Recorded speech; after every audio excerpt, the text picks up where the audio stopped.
tere, mina olen Margit ja ma olen kodulooja. Ja jõuluajal tuleb meisterdada rohkem alati. Mina olen seda meelt. Ja selles videos siis ongi natukene jõulumeisterdusi, natuke ideid. Ja siin kuuse küljes on näha need kohviga ise tehtud sellest voolimismassist ehted, mis on ära kuivanud ja siis ma natuke lihtsalt värvisin need üle. Natukene ka vildikaga ja panin siis sellised linasest riidest rebitud sellised paelad ja jäi väga ilus. Ma arvan, et selline kodukootud. Aga siis, mis ma nüüd teen, mul oli mõte teha ise üks selline nii-öelda scrap puidust ehk siis vanast puidust latern. Et mul selliseid pisikesi laterneid ja ilulaterneid mõned on ka, aga tahaks just sellist nagu vana stiilis, vanamaja laternat ja siin ma olen nüüd lõiganud välja siis jupid. 2 sellist ruudukujulist ja siis 4 pulka ja siis üks selline väiksem ruut õhemast lauast. Ja tegelikult ei olegi muud, kui need ainult siis kokku panna. Et sõltub siis, kui suurt sa tahad ja kui kõrget sa tahad. Et mina tegin sellise keskmise, ma tahaks just sellist nagu, ma ei tea, õue kaunistuseks või kuskile. Seda võib ka puu otsa riputada, et kuna ma teen sinna ka riputusaasa, et seda varsti näeb. Ja ma nimelt ei lihvinud ega teinud neid kuidagi siledamaks, nad on sellised karvased, nagu nad on. Et ma nagu tahtsin nagu spetsiaalselt nagu sellist vanat lukki, ehk siis vanat välimust. Ma lihtsalt hiljem kuiva pintsliga natukene tõmban nad üle, et oleks nagu natukene helgem, aga põhimõtteliselt oleks võinud ka nii, et oleks võinud ka teha võib-olla selle vintage vahaga lihtsalt selliseks tumedaks natukene ja oleks ka olnud väga äge. Aga seekord mulle tundus, et valge nagu mängib paremini minu ideega, mis mul peas oli. Ja põhimõtteliselt ongi juba kokku pandud. Kate veel sinna peale on ju. Ja siin ongi peaaegu valmis. Et ta on nüüd selles olukorras, et ta võiks nüüd siis selle värviga ära teha, et siis panna kõige peale veel see punn, kuhu nagu riputusaas teha. Mul oli mingi värvipõhi mingist ajast, seal oli võib-olla mingi 0,5 sentimeetri jagu värvi, aga sellest täiesti piisas. Ja mingi vana pintsel ka, mis oli alles veel värvitöödest, et mitte midagi ei raisanud ekstra. Ja lihtsalt niimoodi kergelt, mitte üleni ühtlaselt, vaid lihtsalt niimoodi kuiva pintsliga õrnalt üle mõned kohad rohkem, mõned kohad vähem, et jääks natukene seda nii-öelda määrdunud puitu ka alt näha. Ja minu arvates ongi nii väga äge, kuna ma samal ajal kütsin sauna ka, siis ma viisin ta pärast sauna kuivama, kuivas peaaegu 10 minutiga ära, et siis ma sain nagu ära lõpetada selle projekti, et muidu oleks tükk aega läinud selle kuivamisega. Aga soojas saunas väga-väga ruttu. Võib-olla ma teen mõne laterna veel, sest neid lauajuppe on ju hea ära kasutada, et ei pea ju kõik ära kütma. Mul on nagu ikka jäetud niimoodi mõned sellised lauajupid. Ja siis mul on neid vana mööbli detaile ka kogutud ja alles jäetud just meisterdamiseks. Võt selle kinnitasin siis ka kruviga sinna külge ja panin sellise valge konksu. Et kuhu siis, kui tahaksid riputada, siis saaksid ka riputada näiteks puu otsa või kuskile. Või siis ampli konksu külge võib vabalt riputada. Ja ka sinna keskele ma panin ühe väikse konksu, et esialgu näiteks võib sinna ka mingi käbi on ju või käbi kompositsiooni riputada või midagi muud panna. Aga võib ka selle õueküünla panna, see on, võib panna kalmuküünla, aga see on pataridega küünal, mis nägi välja peaaegu nagu ehtne küünal. Et kui kardad seda, et äkki läheb põlema. Ja siin on üks vana grill. Ma nagu panin ta kõrvale, et vanarauda viia, aga kuna tal on jalad täiesti ära roostetanud ja seda enam kasutada ei saa. Ja siis, kui ma hakkasin teda välja tõstma, siis ma vaatasin, et tal on ju täiesti kuusekujuline see rest seal all. et seda kindlasti saaks kuidagi ära kasutada. Siis ma otsustasin, et ma lammutan ta ikkagi laiali, et tervet grilli ei vii vanarauda prügimäele, et midagi tuleb ikkagi ära kasutada. Ja võib-olla ka selle kaane jätan alles, et teinekord, kui on mingi öökülma oht, siis on ju hea seda kaant ka mingitele taimedele peale panna, tal on ju ilusti sanka küljes. Ja ülejäänud asjad siis viskame ära, need plastratteid ma ka nagu ei taha väga kasutada, ma eriti üldse plastmassi fänn ei ole ja seda üritan võimalikult vähe kasutada. Ja siis kruvin need rattad sealt lahti ja vaatan, mis selle metallristiga siis teha annab. Otsin äkki mingisuguse jõulutähe moodi asja, mida sinna otsa kinnitada ja siis võib-olla mõned pärlid sinna liimipuiduga või selle liimipüstoliga kleepida. Ja ma arvan, et siis oleks päris lahe, võiks ju seda kuskil kas siis seina äärde panna või riputada. Ja oleks jälle üks selline väike installatsioon, mida kasutada. Selline see kuusk siis sai. Ja liitsingi ühe punase jõulutähe, mille ma siis straadiga kinnitasin sinna külge. Otsisin välja ka mõned valged pärlid ja mingitest vanadest tehtedest detailid ja liimisin need ka liimipüstoliga sinna külge ja selline päris nunnu jäi. Ma vahepeal mõtlesin ka, et äkki oleksin võinud ta kuldsega üle värvida, mul on kuldsed spreivärvi, aga mõtlesin, et ei, las ta olla, ongi äge, kui ta on roostes. Nii, järgmine meisterdus. Siin on mul vanad ja katkised tehted. No tegelikult siit on juba pooled ära võetud, mida ma olen juba siia lauale ladunud. Ja mul on juba ammu olnud idee teha vanadest tehetest nagu mingisugune, ei tea, selline pilt või kaunistus. Ja ma mõtlesin, et teen selle kuuse nüüd see aasta, kuigi ma kunagi varem mõtlesin juba eelmine aasta selle peale, et teeks mingi südame või midagi. Sest ma olen neid tehteid kogunud päris pikalt juba. Kunagi ühes kaltsukas oli niimoodi, et kui olid mingid vanad katkise tehted, mida nad nagu müüa ei saanud, siis ta nagu kogus need kokku niimoodi koti hinnaga. Ja siis müüs nagu meistertöötele, kes tahtsid nagu midagi muud nendest teha või mingid uusi ehteid teha. Ja siis mingi selline päris suur kotitäis oli 5 eurot. Ja siis ma võtsin kunagi ammu, see oli juba aastaid tagasi. Ja vaadagi, kui ilusad need on. Ma ei teagi, mis ehetest need on, kas on mõned on võib-olla mingi vöödest või mingitest kaelakeedest, aga on ka selliseid üksikuid pärleid ja on ka sellised nagu nööbi moodi. Ja nendest on nii lahe teha nagu sellist mosaiiki.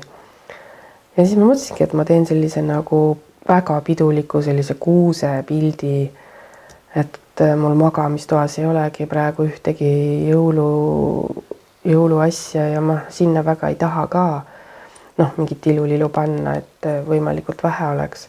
Aga et üks selline pidulik kuusk võiks ju seal olla ja siis ma mõtlesingi, et ma võtan mingi vana lauajupi. Oleks võinud isegi veel selline vanema välimusega lauajupp olla, mul oli suhteliselt uus ja siis hakkasin sinna niimoodi mosaiigina laduma ja siis kuuma liimipüstoliga liimin need sinna laua külge kinni. See on paras nokitsemine see, kuidas kõigepealt paned sellised suuremad tükid ja siis kleebid vahet täis neid väiksemaid pärleid, et oleks selline suhteliselt täis, et ei oleks nagu mingid suuri vahesid. Selline mõnus nokitsemine. Mulle väga meeldis ja tulemus jäi väga selline elegantne. Ja siis ma panin ta lihtsalt niimoodi voodi, mul on seal selline nagu riiuli moodi, et ma panen sinna värskeid kuuseoksi ja siis selle pärlitest kuuse ja siis mul on seal küünlad ja rohkem ma ei tahagi magamistuppa midagi. Et sellest täiesti piisab. Ja siis ma panin, ma kõige peale panin siis veel ühe pärliketi ka, et veel rohkem seda pidulikkust nagu rõhutada. No kassidele meeldib see. Nemad tahtsid kohe selle alla tõmmata. Et mulle täitsa meeldib see tulemus ja võib-olla mul jäi neid ehteid veel järgi ka, et võib-olla tulevikus veel mingit teha näiteks süda või midagi muud.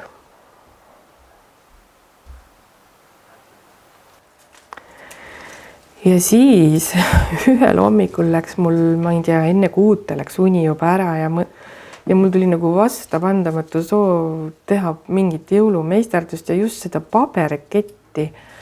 Et mul on tunne, et me oleme vist kõik seda oma lapsepõlves juba teinud, kunagi kooli ajal oli see minust põhiline meisterdus, mida me kõik tegime jõulude ajal värvilisest paberist.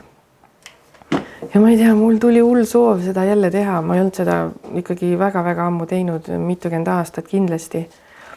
Ja kuna ma leidsin ka ühe sellise kuldse läikega sädeleva paberkinkekoti, siis mulle tundus, et sellest on ideaalne teha üks selline pabervanik.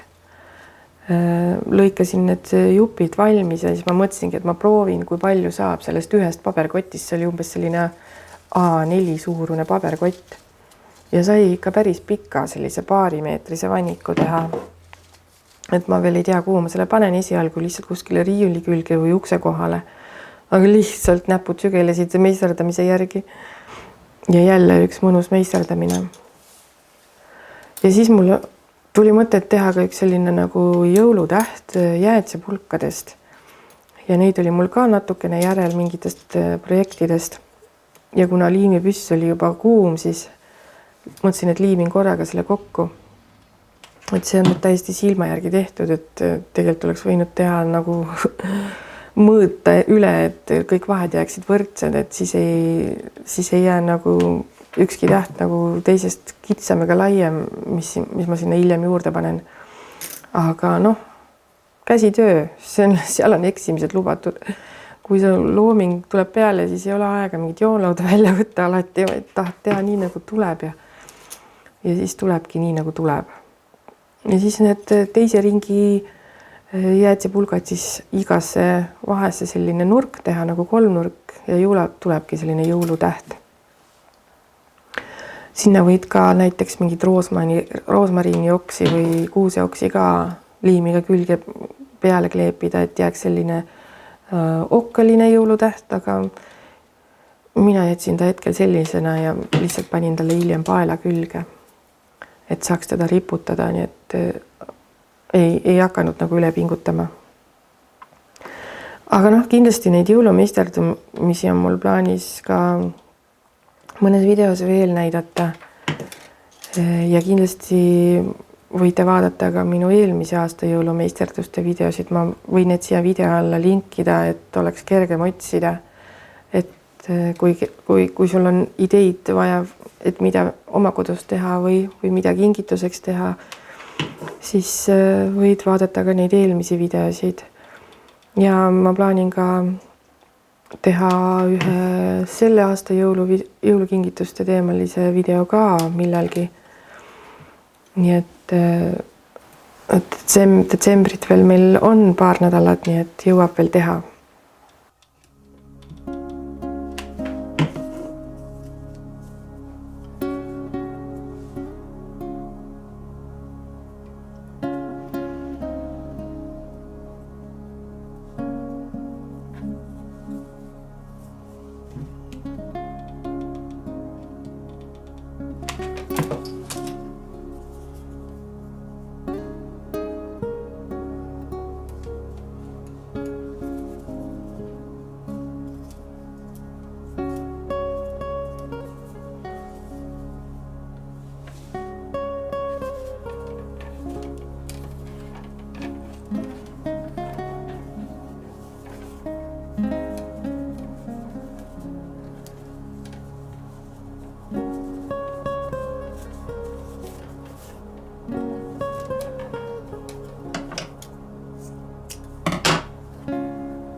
Ja siin ongi valmis.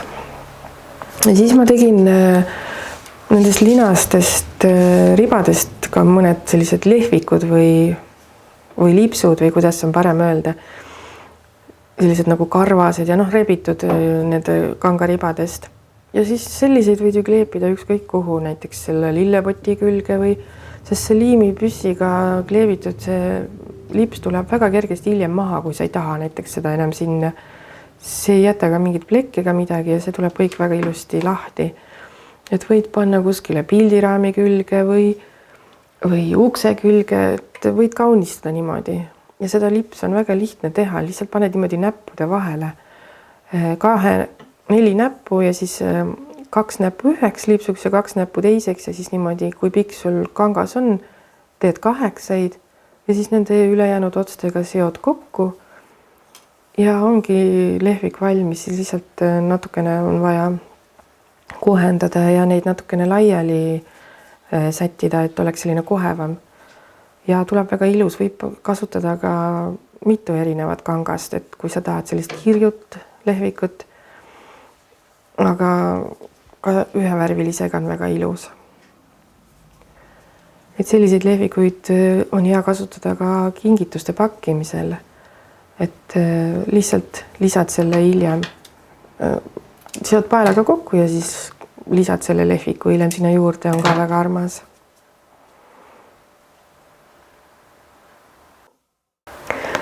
Ja siis siin kohalikus rahvamajas me meisterdasime selliseid jõulutähti paberist. Need on tehtud tavalisest värvilisest paberist, aga saab teha ka WC-paberirullidest, mida siin kohe näha on.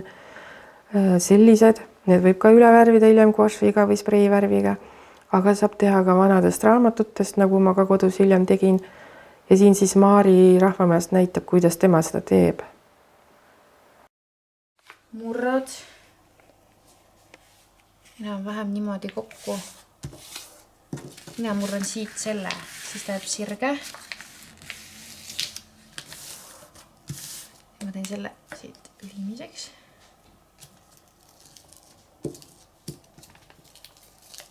Ja siis ma tõstan siit selle apsi peale. Et siis jääb siuke toru. Ma murran ta omakorda pooleks.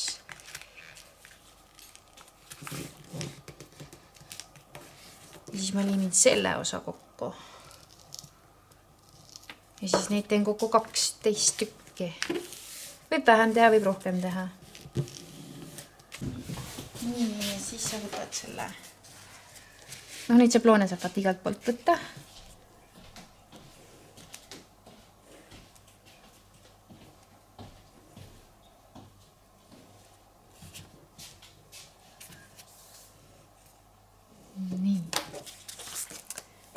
Siis lõikad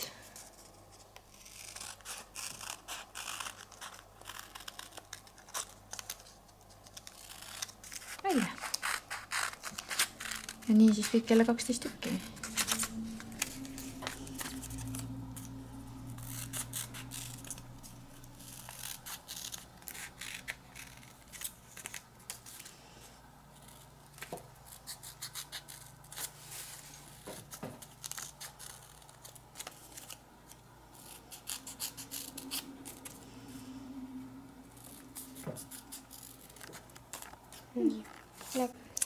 Ja nüüd liimid need kõik üksteise otsa.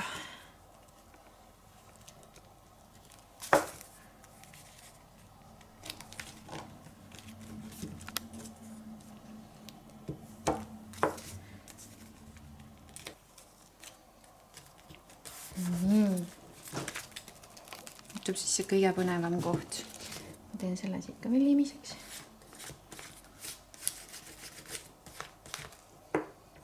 See lahti